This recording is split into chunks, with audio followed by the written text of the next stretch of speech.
అందరు అమ్మల కోసం ఒక పాట ఎమోషనల్ పాట ఏమన్నా ట్రై చేయండి. పొద్దు ఒడిసి నుండి సద్దు మనిగేదాకా కొద్దిగా ఆగకుండా కష్టము చేస్తావు. ఆడజాతికి నువ్వు ఆరాని జ్యోతివి. ఓ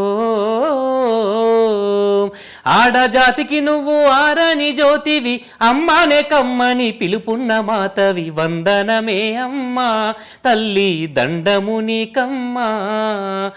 ఆకాశ దేశాన అందాల జాబిల్లి అరచేత చూపించి అన్నము వెడుతావు. ముద్ద ముద్దకొక్క ముద్దు మాట చెప్పి, ఓ ముద్ద ముద్దకొక్క ముద్దు మాట చెప్పి పెద్ద తప్పునైనా సర్దుకపోతావు. వందనమే అమ్మా.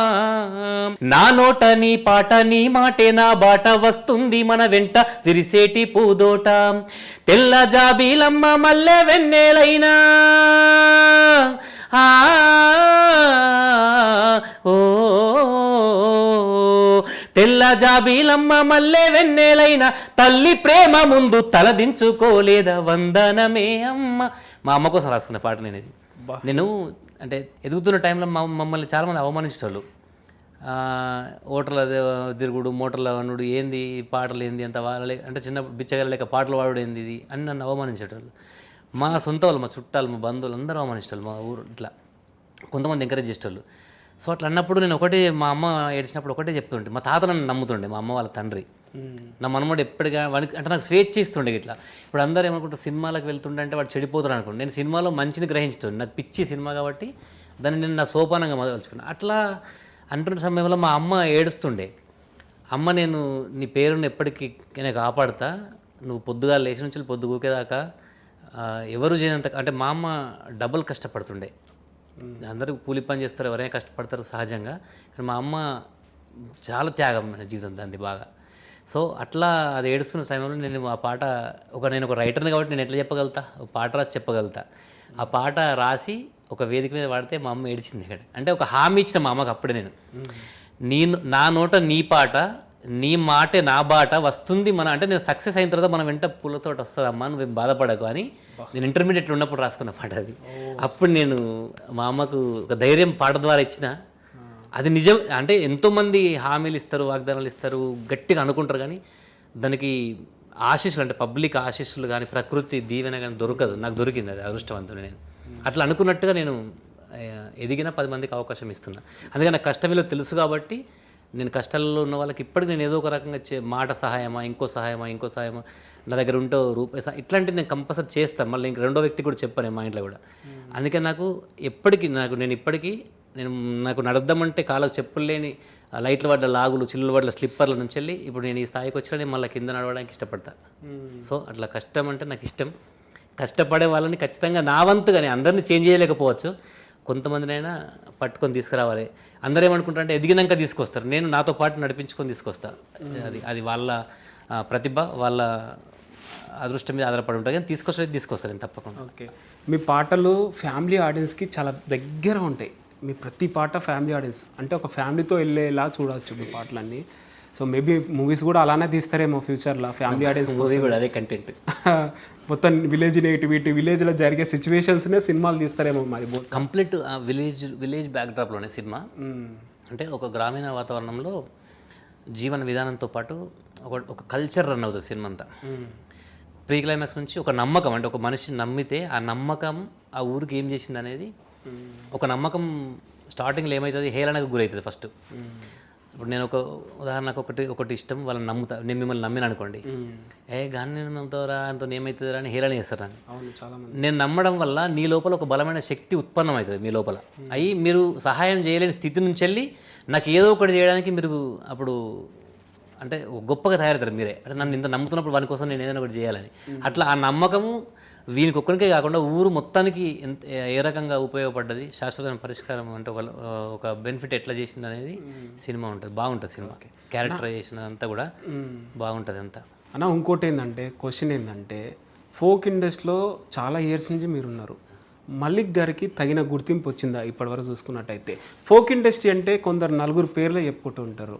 సో దాంట్లో మీ పేరు లేదు. నిజం చెప్పాలంటే మీరు చాలా సాంగ్స్ చేశారు, చాలా డబ్బులు సంపాదించుకున్న వాళ్ళు కూడా ఉన్నారు. సో మీరు అంత డబ్బులు సంపాదించుకున్నారా, తగిన గుర్తింపు మీకు వచ్చిందా అంటే ఏం చెప్తారు? అంటే నేను పడిన శ్రమకి తగిన గుర్తింపు అయితే రాలేదు, నిజమే మీరు అన్నది. అంటే ఎందుకు రాలేదు దానికి కారణం మళ్ళీ నేనే. నాకేంటంటే నాకు ఒక అవకాశం ఇవ్వండి అని నేను అడగను. నన్ను ఒకసారి నమ్మి ఈ పని చేయండి బాబు అన్నారు అనుకోండి, ప్రాణం పెట్టి పని చేస్తా. వాళ్ళ నమ్మకాన్ని అస్సలు నేను డబ్బుల కాడ కూడా నేను ఆలోచించాను. అవసరమైన నా జేబులోకి వెళ్ళి ఇంకో 10 రూపాయలు ఖర్చు పెట్టైనా ఆ ప్రాజెక్టుని అద్భుతమైన నిర్మాణం చేస్తా. మా ఫీల్డ్లో కొంతమంది ఏం చేస్తారంటే ఎగవాడిపోతారు అంటారు చూసిన, ముందుకు నాకు ఇది అది నేను ఒక్కటి చేసి 3 చేసి అని చెప్పుకోవడం, అట్లాంటి వాటి కాడ నేను ఏం చేస్తాను అంటే వెనక్కి వస్తాను. నేను ఇందులో మనం కరెక్ట్ కాదు, మనకి సూటబుల్ కాదని వెనక్కి వస్తా. దానికి కూడా కారణం నేనే, ఇంకోరిపైన నేను నిందవేయను. కానీ నాకున్నటువంటి ఆత్మగౌరవం కావచ్చు, నాకు సెపరేట్ ఆత్మస్థైర్యం ఉంటుంది, నా ప్రపంచం వేరే ఉంటుంది అంతే. నేను ఇమ్మడలేకపోతా. నేను అవసరమైతే ఒక ప్రపంచాన్ని సృష్టించుకుంటాను నాకు నేను. అని నేను ఎప్పుడైనా ఇప్పుడు నా ఎంవి మ్యూజిక్ కూడా ఒక టీం నేను సృష్టించుకున్నది మొదటి నుంచి ఇప్పటిదాకా. అంటే నాకంటూ ఒక టీం పనిచేస్తారు, నన్ను ఇష్టపడేటోళ్ళు నాతో కలిసి పనిచేస్తారు. అంటే నాకు ఒక ప్రపంచం సెపరేట్ అని ఎందుకన్నా అంటే పల్లెటూరు జనాలకు ఏం కావాలి, వాళ్ళకి ఏం కావాలనేది నాకు ఒక ఐడియా ఉంటుంది. ఆ ఐడియాని షేర్ చేసుకునేటోళ్ళు కావాలి. కంప్లీట్ కమర్షియల్ ఉంటే కూడా కుదరదు మళ్ళీ. ఈ మధ్యకాలంలో రాజవేల్స్ రాంబాయ్ డైరెక్టర్, ఆ డైరెక్టర్ కూడా నేను ఊరోని కథలే తీస్తా అనేసి అన్నాడు కదా. మేము బహుశా ఆయన సాయిలుకి మీరు కాంపిటీషన్ అవుతారేమో మరి. అంటే అఫ్కోర్స్ అంటే కాంపిటీషన్ అయితే ఆరోగ్యకరమైనది, మంచిదే కదా. ఇప్పుడు ఆయన ఒక సక్సెస్ ఆయన అనుకున్నాడు, రాజవేల్స్ రాంబాయ్ అంత హిట్ కొడతాను, రేపు నేను కూడా నా సినిమా హిట్ కొట్టిన తర్వాత ఆయననే నన్ను అభినందిస్తాడు కావచ్చు. నిజంగా 100 కోట్లు పెట్టి సినిమా తీసి 100 కోట్ల సినిమాలో కూడా ఇలాంటి పాటలు ఉండవు అంటారు. నిజం. సో అది మీరు అదృష్టవంతులు అని చెప్పవచ్చు అలా తీయడం. అసలు చేస్తా నేను, మంచి కంటెంట్ ఇస్తా. అంటే ఏదో వచ్చిండు తీసిండు పోయిండు అని ఇట్లా కాకుండా, ఇండస్ట్రీలో మాత్రం తెలియడం కాకుండా ప్రపంచానికి ఒక స్టాంప్ అయితే తీసిపోతాను నేను ఖచ్చితంగా. అరే వీడెవడరా భలే తీసిండు సినిమా అనేటట్టు. మిట్టపల్లి సురేందర్ కూడా మంచి పాటలు బాగా రాస్తాడు. రాజవేల్స్ రాంబాయికి కీ పాయింట్ అని చెప్పుకోవచ్చు. వాస్తవం, ఆ పాట మంచి బిజినెస్ అయింది సినిమాకి. రాంబాయి అని ఒక పాట ఉంది, అసలు మంచి రైటర్ తను. అన్న కూడా ట్రై చేస్తున్నా. ఈ మధ్యకాలంలో నంది అవార్డ్స్ తీసి గద్దర్ అవార్డ్స్ పేరు పెట్టారు. సో గద్దర్ అవార్డ్స్ అంటే గద్దర్ అంటే ఒక ఉద్యమకారుడు, గాయని, చాలా రకాలుగా చెప్పుకుంటూ ఉంటాం మనం. సో నిజంగా గద్దర్ అవార్డ్స్ అని పేరు పెట్టి కళాకారులను నిజంగా గుర్తించారంటారా? సరే, దాన్ని ప్రశ్నించి దాని గురించి మాట్లాడేంత అర్హత నాకు లేదని అనుకుంటా. కాకపోతే ఒక సగటు మనిషిగా నేను మాట్లాడచ్చు. ఆబ్వియస్లీ అందరూ మాట్లాడాలి. నాకు కూడా గద్దరన్నతో అంత సాన్నిధ్యం ఉంది. నాకు చివరి 3-4 సంవత్సరాల నుంచి వెళ్ళి మేబీ నాతోనే ఎక్కువ అనుబంధం ఉంది ఆయనకి. ఎందుకంటే నాకు నా స్టూడియోకి వచ్చి ఒక పాట పాడినరు, నన్ను దీవించారు అనేక సందర్భాలలో, నా కోసం ఒక ప్రోగ్రామ్ చేశారు. నేను ఒక ప్రవాహం అని ఒక సినిమా తీసినాము లాస్ట్ టైం ఆయన చనిపోయే టైంలో. అందులో కూడా బ్యాక్గ్రౌండ్ స్కోర్లో ఒక సాంగ్ వాడిండు. సో అంత అనుబంధం ఉంది. ఎప్పుడైనా నా పాటల్ని విని మెచ్చుకుంటుండే, మళ్ళన్న ఇది బాగుందిరా, నువ్వు మట్టిలోకి వెళ్ళి పుట్టినటువంటి ఒక స్వచ్ఛమైన మొలకవు, నువ్వు మహావృక్షమై అందరికీ మంచి పండ్లు ఫలాలు నీడను మంచి ఆక్సిజన్ ఇవ్వాలి నువ్వు అని చెప్పి నన్ను బతికిన రోజులు నన్ను అంటుండే. కాబట్టి ఆయనతో ఒక అనుబంధం, ఒక హక్కుగా ఉండే. కాబట్టి నేనైతే కొంచెం సినిమాలకు నంది అవార్డు తీసేసి అది ఇవ్వడం అనేది, సరే అది ప్రభుత్వాల ఇష్టం, గద్దరన్నను గౌరవిస్తున్నామని వాళ్ళు చెప్తారు వాళ్ళ పాయింట్ ఆఫ్లో. కొంతమంది ఏమంటారంటే గద్దరన్నను అవమానిస్తున్నారని కొంతమంది అంటారు.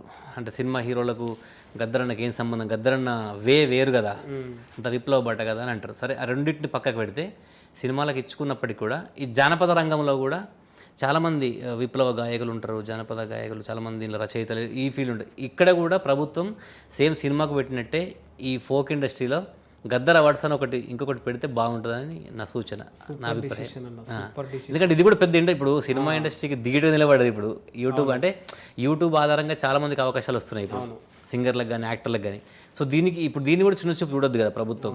దీన్ని కూడా గుర్తించి గద్దర్ అవార్డు సినిమాలకు ఇచ్చుకొని, ఎందుకంటే గద్దర్ అన్న అవార్డు ఒక అల్లు అర్జున్ లాంటి హీరోకి ఇస్తే మన ప్రాంతం గొప్పగానే ఫీల్ అవుతుంది. ఓకే, అంటే ఒకప్పుడు గద్దరన్న అంటే తన పాటలు వేరు, సినిమా వేరు అనే చిన్న చూపు నుంచి వెళ్ళి వల్ల గద్దరన్న అవార్డును గర్వంగా తీసుకుంటున్నాం అని ఆ పెద్ద పెద్ద హీరోలు అని ఎవరైతే అనుకున్నారో వాళ్ళు కూడా మన గద్దరన్న అవార్డు తీసుకుంటడంలో ఒక రకంగా నేనైతే హ్యాపీ అవుతా.